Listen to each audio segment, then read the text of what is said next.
Anda masih bersama kami di Kabar Hari ini. Pemirsa, Presiden Prabowo Subianto kembali melakukan perombakan di tubuh Kabinet Merah Putih. Pelantikan menteri dan pejabat tinggi negara digelar di Istana Negara. Presiden Prabowo kembali melakukan reshuffle Kabinet Merah Putih. Sejumlah menteri, wakil menteri, dan pejabat tinggi negara diharapkan bisa menyelaraskan dengan visi Presiden Prabowo Subianto. Adapun posisi Menteri BUMN yang tadinya dijabat oleh Erick Thohir, pemirsa, kini Erick Thohir menjadi Menpora.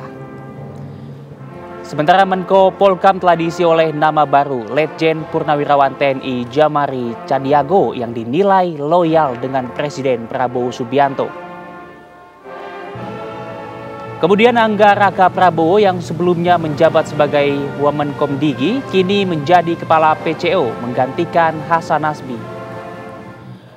Wakil Menteri Ketenagakerjaan dijabat oleh politikus Partai Demokrat Afriansyah Nur yang pernah menjabat sebagai Wamenaker juga pada tahun 2022 hingga 2024. Wakil Menteri Kehutanan yang dilantik Prabowo yakini politikus Partai Gerindra Rohmat Marzuki.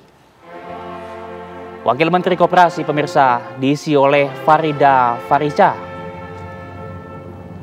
Sementara itu, Muhammad Kodari yang sebelumnya merupakan wakil KSP kini menjadi Kepala Staf Kepresidenan.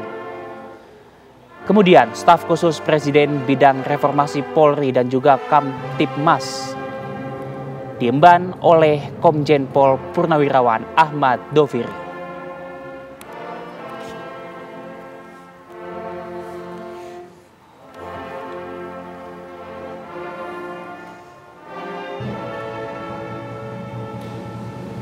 Menteri Koordinator Politik dan Keamanan yang baru dilantik, Djamari Chandiago, mengungkapkan sebelum dilantik sebagai Menko Polhukam, Presiden Prabowo Subianto memberikan arahan kepadanya, yaitu gunakan sisa umur yang tersisa untuk mengabdi kepada negara.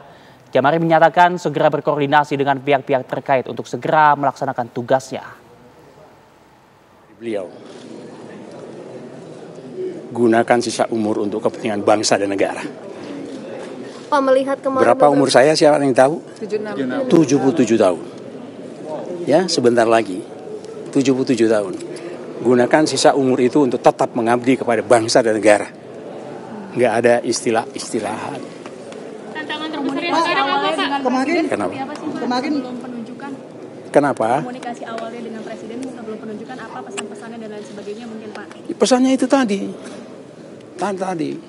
Ayo kita sama-sama baiki, walaupun saya tahu kita sudah berusia sekian, sisa umur itu kita manfaatkan sebaik-baiknya untuk kepentingan bangsa dan negara. Itu yang disampaikan kepada saya. Pak, tapi melihat beberapa kali ada kerusuhan gitu, Bapak melihat ini seperti apa, Pak, agar tetap aman? Ya itu nantilah, saya kan belum ke kantor.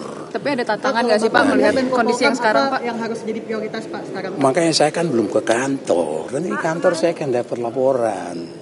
Baru saya nanti melihat. Dengan Pak Syafri, Pak? Dengan Pak Syafri itu kooperasi dengan Pak Syafri ya komunikasi sebagai kawan banyak. Kalau sebagai penanganan pasca demo ricu itu ada jadi concern juga, Pak. Kenapa? Penanganan pasca demo ricu kemarin itu juga jadi concern untuk Bapak atau penugasan dari Pak Prabowo juga? Sementara beliau mengatakan seperti itu, nanti tinggal saya menjabarkannya setelah saya mendapatkan informasi yang lengkap dari kantor Menko Polhukam. Koordinasi Ya. politik. Berarti ini langsung sertijab, masih ada orang bilang setelah demo. Saya nanti ke sana. Hari ini ya, Pak? Iya, langsung ke sana. Bukan sertijab lah, beliau kan ad interim ya. Jadi ya tadi udah bicara dengan beliau.